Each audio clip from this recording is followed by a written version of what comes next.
The air in Belarus that summer was thick enough to drink. It tasted of dust from 100 tank treads, pine sap from the shattered forests, and the sweet, cloying smell of decay that clings to any army on the move. We were a river of steel and men flowing west, and I was a single, vital nerve ending in the great body of the Third Belarusian Front.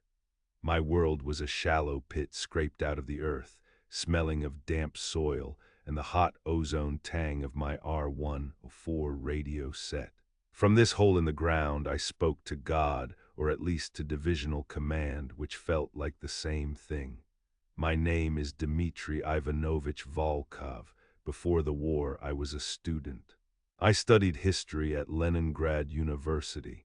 I read about great battles, about vectors of attack and the cool logic of strategy. I never imagined the reality would be this visceral. The grit under my fingernails, the permanent tremor in my hands that only stilled when they rested on the telegraph key. My weapon wasn't a Mosin-Nagant rifle.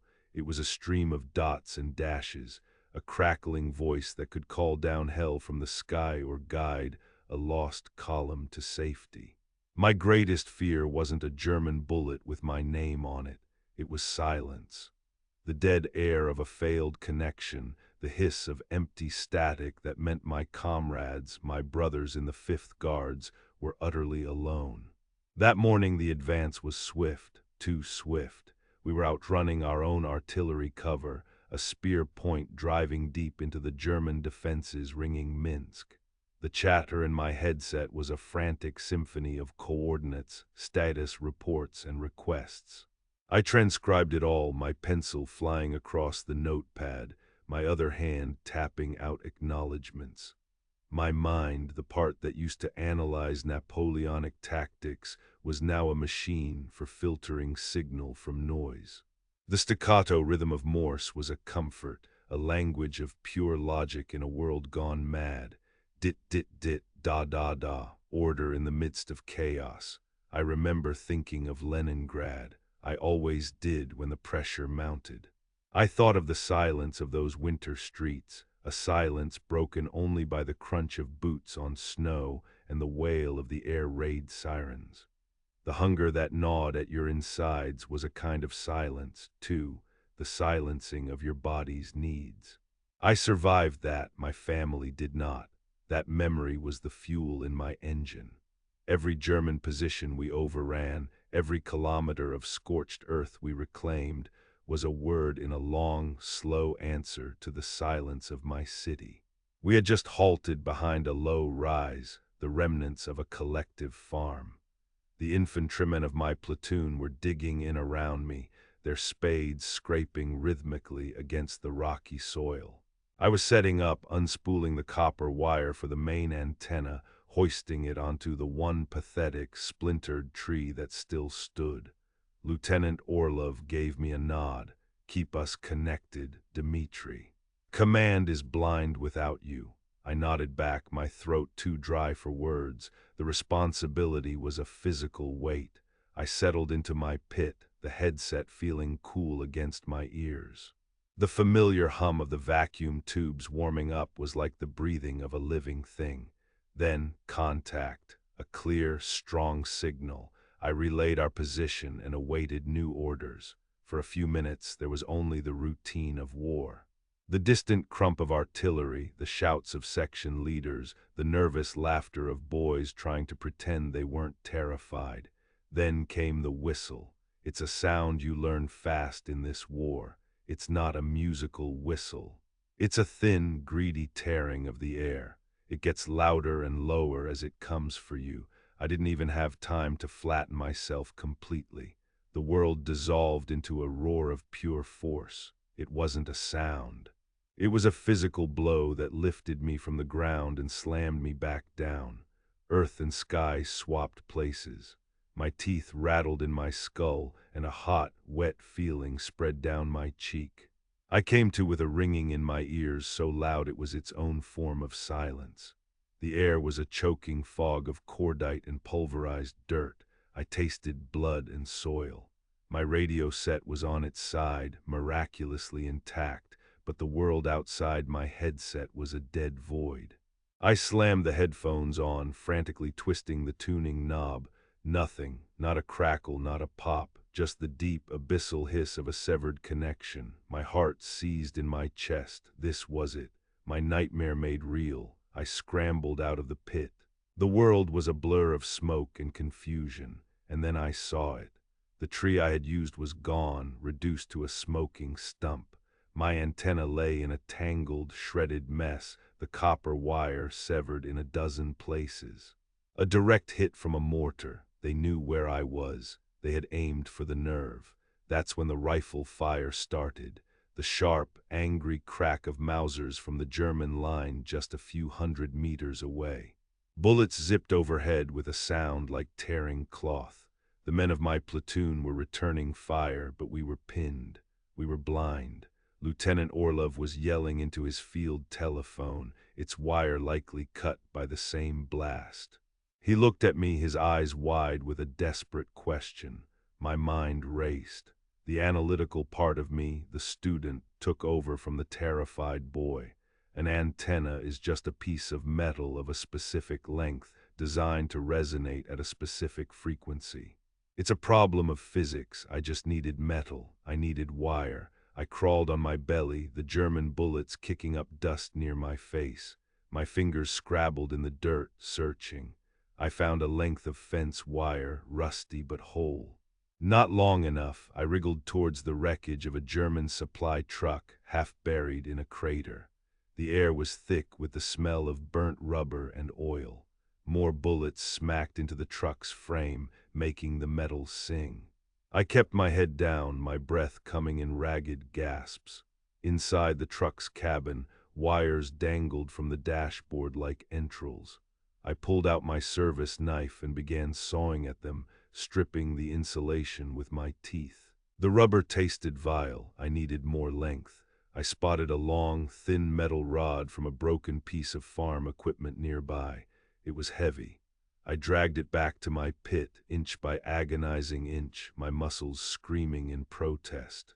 The world was a tunnel of noise and dirt and singular, desperate purpose. Back in the relative safety of my hole, I went to work.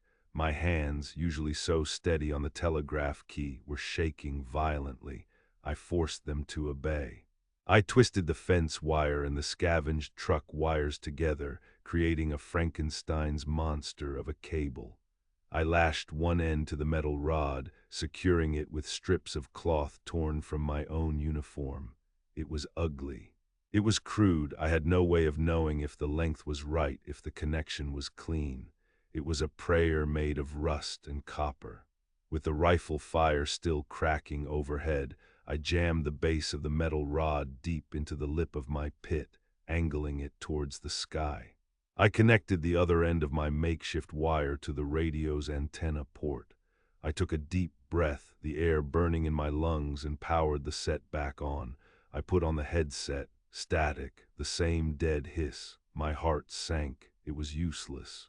I had failed them, but then through the noise, a flicker, a faint, ghostly whisper. I held my breath, turning the fine-tuning dial with the delicacy of a watchmaker.